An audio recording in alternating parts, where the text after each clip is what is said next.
Olá, muito boa noite. Hoje é uma quinta-feira, dia 4 de junho de 2020, e nós temos aqui a oportunidade, o prazer, a satisfação de dirigirmos a vocês todos para compartilhar um pouquinho mais da palavra do Senhor. Na noite de hoje, eu os convido para que abramos nossas Bíblias para a leitura de 1 Coríntios, capítulo de número 1, do versículo 10 ao 17. Lidos, eles nos dizem o seguinte: rogo-vos, irmãos, pelo nome de nosso Senhor Jesus Cristo, que faleis todos a mesma coisa e que não haja entre vós divisões.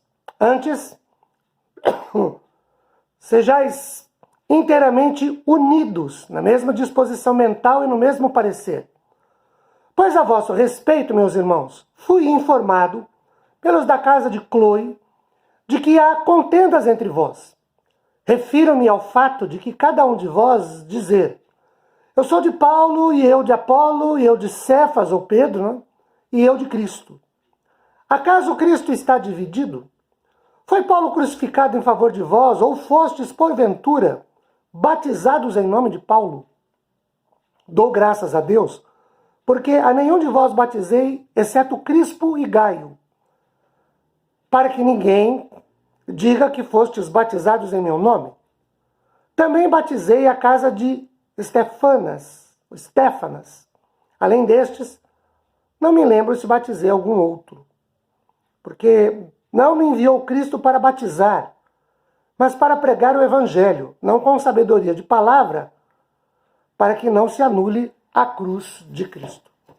Bem, queridos, os versos de 10 a 17 de 1 Coríntios 1, que nós acabamos de ler, ele nos revela algo que é chocante, que é muito triste, que é lamentável, mas que infelizmente perdura até os dias de hoje. Por isso nós decidimos estudar a carta de Coríntios, porque a igreja de Coríntios ela é muito parecida com as igrejas dos dias de hoje, ou as igrejas dos dias de hoje são muito parecidas com a igreja de Corinto. O que acontece aí de tão alarmante, de tão chocante, que jamais deveria acontecer na igreja do Senhor Jesus? Os santos, a quem Paulo se dirige no capítulo 1, versículo 1, eles brigavam entre si, uns com os outros. As dissensões proliferavam. Personalidades, métodos de pregação e provavelmente ênfases doutrinárias se tornaram pontos de divisões. Como é que a gente explica isso? Bem, não importa a profundidade das divisões, em grego xismatas, são panelinhas e não cismas, é diferente. Paulo insiste na unidade da família do povo de Deus, que são os irmãos.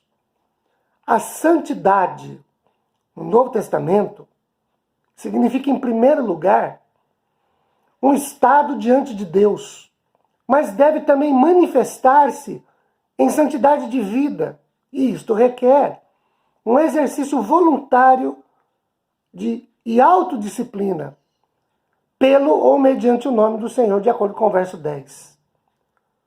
Trazer à lembrança o Mestre Divino é um meio de fazer alguém envergonhar-se dos próprios pecados.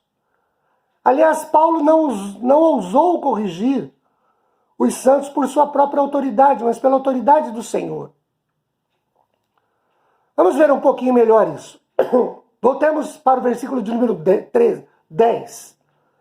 Eu quero destacar aí a frase quando Paulo diz: antes sejais inteiramente unidos na mesma disposição mental e no mesmo parecer. Mente e parecer talvez se diferencie em a mente significar um acordo de pensamento, e o parecer, tem a ver com um acordo de decisão ou propósito. Mas o que Paulo está dizendo aqui é que ao invés de os crentes da igreja ficarem brigando, discutindo, se dividindo em opiniões, eles dizem: olha, tem o mesmo parecer, porque a igreja é do Senhor e nós somos partes dessa igreja. Somos uma família.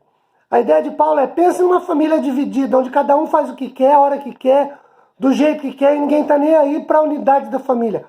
Qual é a conclusão que se chega? Que essa família não subsistirá, ela já está dividida, ela será aniquilada, ela terminará, ela por si mesma acabará se consumindo. A ideia da igreja, infelizmente, que se divide é essa.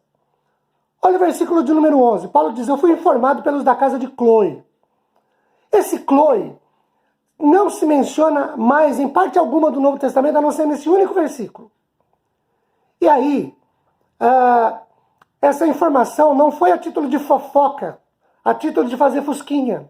A ideia aqui é de que Cloe, inconformado com o que acontecia com a igreja de Corinto, e sabedor de que Paulo não tinha conhecimento disso, vai até Paulo e diz para ele, olha, está acontecendo isso dentro da igreja.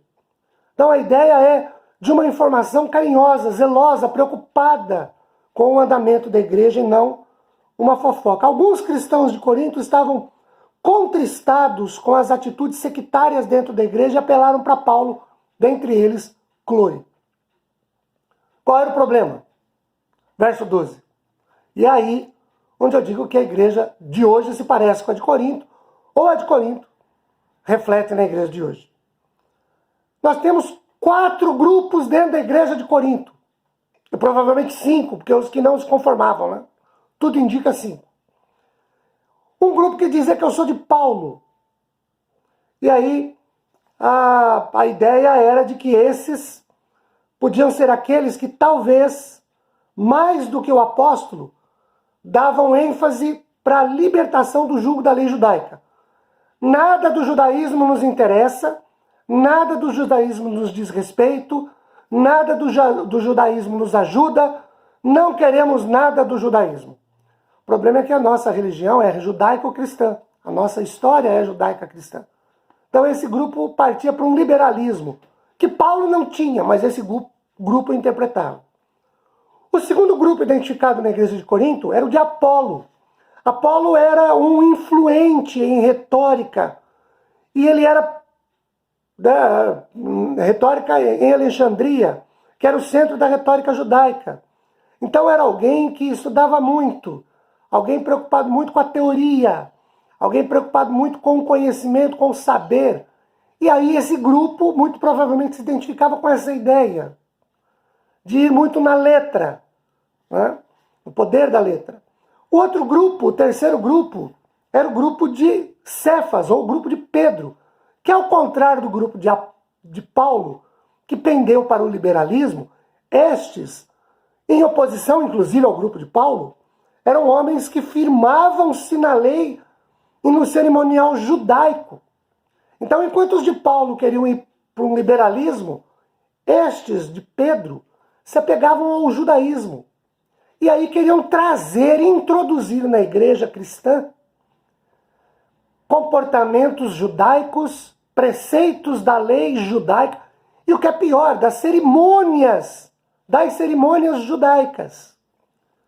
O quarto grupo, e é tido como o pior deles pelos teólogos, é o que se auto-intitula os de Cristo.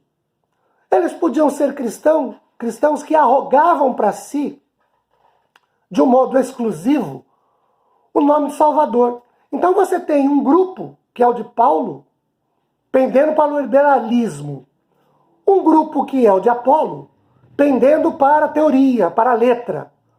Um outro grupo, o de Pedro, Cefas, pendendo para o ritualismo, o cerimonialismo, a religiosidade judaica. Os de Cristo se intitulavam os mais espirituais, os melhores, os superiores a esses outros 3 grupos. Tudo isso, porém, é conjectura. E, em qualquer caso, ele não interfere na principal mensagem da palavra do Senhor em Corinto. Mas todos esses grupos estão errados. E Paulo os repreende severamente. Olha o verso 13. E ele faz isso com 3 colocações. A primeira, acaso Cristo está dividido? A segunda, Paulo foi crucificado? E a terceira, Paulo batizou alguém? Então vamos a elas. Acaso Cristo está dividido, ou Cristo foi loteado entre vocês? Cristo, como propriedade, ele é de algum grupo da igreja? Essa é a ideia de Paulo, repreendendo essas divisões. Segundo, quando ele diz Paulo foi crucificado, é porque é uma ideia ridícula. Todos sabiam que não. Mas o seu ensino persistente precisa mostrar de forma irrefutável a falácia dessas ficções. Acaso Paulo foi crucificado? Então, como um grupo é de Paulo, ele poderia falar o mesmo de Apolo e de Pedro. E terceiro, alguém foi batizado em nome de Paulo? O batismo no Novo Testamento, na igreja primitiva, era feito em nome, era o Filho com o Pai e o Espírito Santo. Esse foi o nome designado por Cristo lá em Mateus 28, 19. Uma fórmula trinitária de invocar o nome do Senhor no batismo. Então vejam, a igreja tinha divisões, Paulo censura, como hoje nós devemos censurar essas divisões também. Paulo fala da formação de uma unidade de mente e unidade de propósito, de desejo, de vontade, de ânimo. Queridos, não é bom que a igreja se divida. É bom que a igreja sempre esteja unida. Essa é a palavra que eu queria deixar na noite de hoje. Deus nos abençoe. Tenhamos a continuidade de um bom final de semana. Espero vê-los no próximo domingo de manhã para estudarmos a palavra do Senhor. Fiquem na paz. Um beijo no coração de vocês. Tchau, queridos.